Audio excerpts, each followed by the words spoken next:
teste também, né, que eu olhei, que ele também não é tão fácil de achar ele traduzido, sabe? Ele também foi aplicado mais em adolescente, mas a gente vê que a bulimia às vezes acontece mais pro início da vida adulta, né? Que é tanto que essa questão das mulheres universitárias, né? Ele vai identificar os aspectos cognitivos e comportamentais. Mas ele avalia também como o outro, todos os transtornos alimentares em si, você consegue acompanhar por ele também, tá?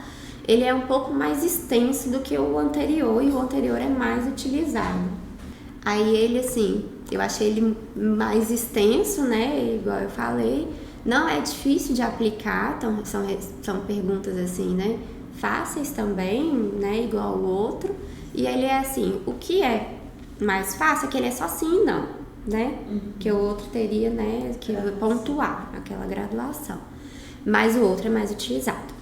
Aí os critérios diagnósticos, igual eu estava falando, né, então a gente vai ter esses episódios recorrentes de compulsão alimentar, pelo menos uma vez por semana em 3 meses, esses comportamentos compensatórios inapropriados, e também já coloquei uma vez por semana por 3 meses.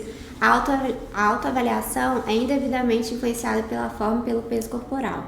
Então o paciente não acha que ele está, né, no peso adequado, a forma corporal, e não vai acontecer essa perturbação só nos episódios de anorexia. Por isso que eu falei, a gente tem que determinar qual critério, aonde vai estar se enquadrando. Se enquadrar na anorexia, é anorexia, entendeu? Não é anorexia e bulimia, você fecha um diagnóstico só por vez. Eles se envergonham dos seus problemas alimentares e eles ocultam isso. Então, para alguém saber é muito difícil, tá? E vai estar associado a transtorno de ansiedade, transtorno bipolar, transtornos dissociativos, e está associado muito à história de abuso sexual. A gente vê muito isso nos artigos falando mesmo, né, que frisam isso, que geralmente tem esse histórico de abuso sexual. Tem os subtipos, o purgativo e o não purgativo, né? Então, realmente, tem o vômito, mas pode não ser o vômito em si, né? Pode ser essas outras coisas para tentar evitar o ganho de peso. Diagnóstico diferencial, né? Tem umas doenças neurológicas associadas, o transtorno afetivo sazonal. Agora, uma coisa que a gente tem que colocar é o abuso de substâncias, descontrole financeiro e nas relações sexuais também, igual eu já havia falado, tá? E também no borderline e o transtorno bipolar também.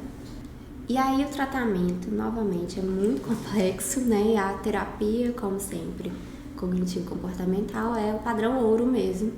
E também o que mostra é a fluoxetina nos estudos, né? Em doses mais altas, né? De 60 a 80. Tem estudo falando também do topiramato, também que alguns estudos mostram que tem algum efeito também positivo, seria então essa dose entre 250 e 400 mg ao dia. Então, assim, o transtorno de compulsão alimentar vai ser essa ingestão de uma quantidade anormalmente grande de alimento num período curto.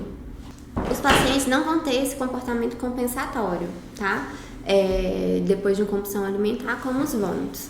25% dos pacientes obesos têm. No início eu tinha falado, né, da obesidade, então muito associada à obesidade. Mais comum também em mulheres. E nesse caso tem uma oscilação de peso muito grande. Aí, no DSM, então, vai ter os critérios, né, para transtorno de compulsão alimentar, né, somente. Os episódios recorrentes da compulsão alimentar, e um episódio é caracterizado por uma ingestão em um período determinado, por exemplo, geralmente fala muito 2 horas, né, nos estudos, 2 horas, de uma quantidade de alimento muito maior do que a pessoa conseguiria ingerir. E aquela sensação de falta de controle, tá? O paciente geralmente fala isso, né? Parece que não tem saciedade, né? E os episódios vão estar também associados a 3 ou mais de comer mais rápido que o normal, a comer até estar muito cheio, grandes quantidades na ausência de sensação física de fome. Então, não tenho fome, mas estou comendo. Comer sozinho porque tem vergonha de estar comendo daquela forma, e sente muito deprimido, muito culpado depois de ter acontecido esse episódio. Tem um sofrimento marcante, né?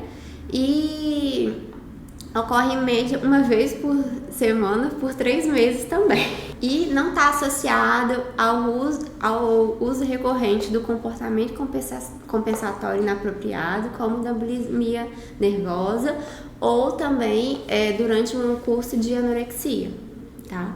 Então, igual eu falei inicialmente, vai ser ou anorexia, ou bulimia, ou transtorno de compulsão alimentar. A compulsão alimentar sozinha você pode ter nos outros, mas o transtorno de compulsão alimentar vai entrar como diagnóstico à parte se não tiver bulimia ou anorexia. Tratamento também bem complexo, né? Terapia, a fluoxetina também tá aí. Aí já na compulsão mostra de 60 a 100, na bulimia tá de 60 a 80.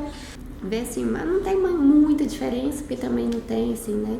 Mas aí a gente vê que às vezes na compulsão alimentar a gente acaba conseguindo, às vezes, um resultado melhor com a medicação. Aí eu quis falar do SCOFF, né, que a gente usa, que é daqui, né, também, foi criado na UFMG. Ele consegue o diagnóstico precoce desses 3 transtornos, tá? E o legal é que ele pode ser utilizado por qualquer indivíduo, não precisa ser profissional da área da saúde. Porque dando 2 ou mais resultados positivos, tem que fazer o acompanhamento para ver se vai ter o diagnóstico.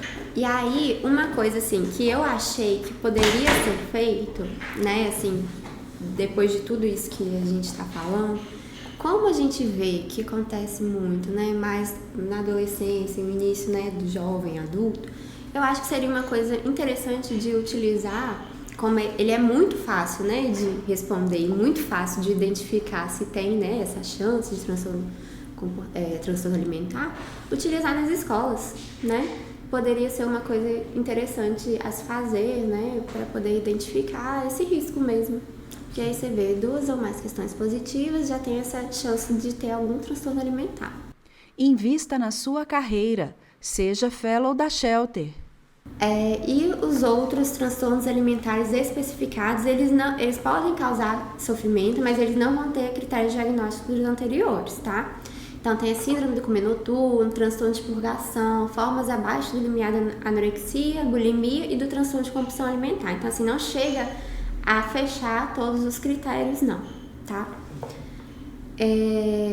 As referências, depois se vocês tiverem interesse em acessar algum artigo e tudo, eu coloquei tudo aqui. E eu achei legal pra gente encerrar, então. Eles não são uma dieta, não são uma fase, uma tendência do momento, não é uma brincadeira nem uma escolha, entendeu? É um transtorno e precisa de tratamento e acompanhamento.